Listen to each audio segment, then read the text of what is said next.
Hey Cancer, happy month of February. I wish you lots of luck, blessings, optimism, hope, and upward mobility in and all of your desires to come to life around this time.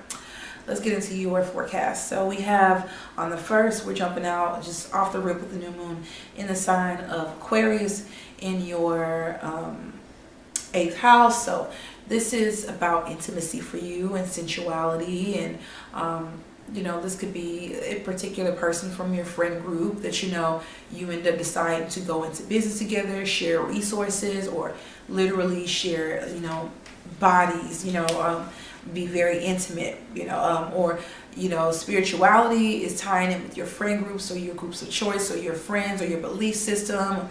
These things are being kind of like highlighted with the new moon in Capricorn. You're planting some kind of seed of intention regarding like basically kind of, this could even be unorthodox, unconventional sexual relationships, F-buddies, sex with no strings, or you could be deciding on doing something different with your sex life, something kinky. I don't know, I'm not trying to be in your business. On the third, Mercury goes direct in your seventh house in the sign of Capricorn. So if there were any kind of relationship hiccups or any kind of spats, these things could get ironed out around this time. Communication could get a lot less sticky with Mercury going direct in your seventh house. This could also be any kind of business relationships, partnerships, friendships, platonic connections. You could be making any kind of plans or even traveling with these entities, or doing something regarding like your local environment, your local neighborhood. And again, things get ironed out in this area for you around early February. On the 1st through the 3rd, Venus is trine Uranus in your 7th and 11th houses respectively.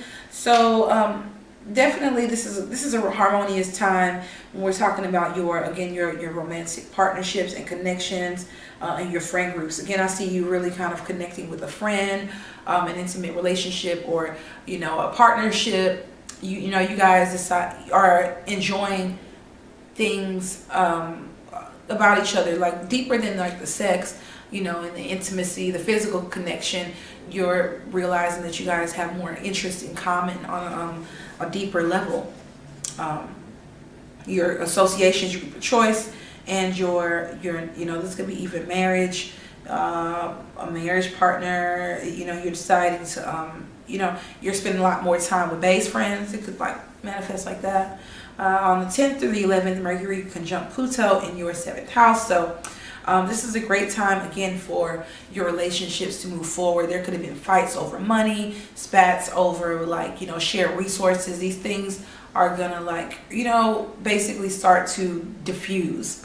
On the 14th of February, there's Pluto trine the North Node in Taurus. This is your 7th house and your 11th house. This is a friendly aspect that's essentially allowing you to change any kind of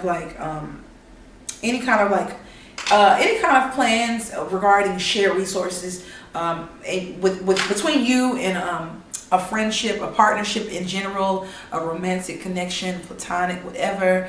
It seems to be easier for you guys to kind of like delegate or talk about finances, or kind of like move things around in that area. With the North Node, with this trine in the North Node in your 11th house, again, this is moving forward in terms of a relationship and long-term goals. Having the finances or financial status allowing you guys to be able to do so.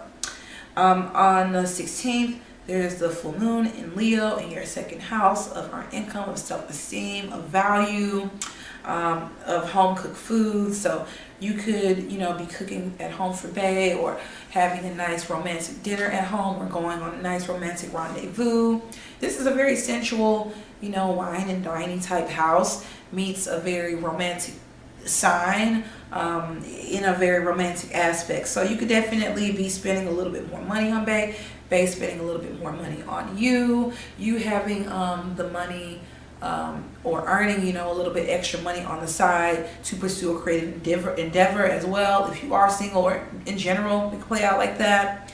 And on the 18th of February, there's the sun entering the sign of Pisces in your 9th house of spirituality, of beliefs, of foreign affairs, of immigration, of philosophy of the guru. So, you know, with Pisces being there, your belief system could be a lot more spiritual. You could be sharing your thoughts and trying to help people uncover a lot of their psychological issues, as Pisces is tied to mental health as well. So with it being in the 9th house, you could be teaching a lot about mental self-help or health, or learning a lot more about that, getting educated about your own mental health or spirituality, or learning more about like yoga or ways to relax and calm down, or even getting, this could even be staying up late, or your belief system or what you're learning. Maybe you could be taking your books to bed, because Pisces is all about the bed and bedtime, and 9th house is all about learning. On the 26th through the 28th, Venus is going to be conjunct Mars in your 7th house. So this is a great time to boot up. Romance is going to be off of the rock, like just basically off the meter.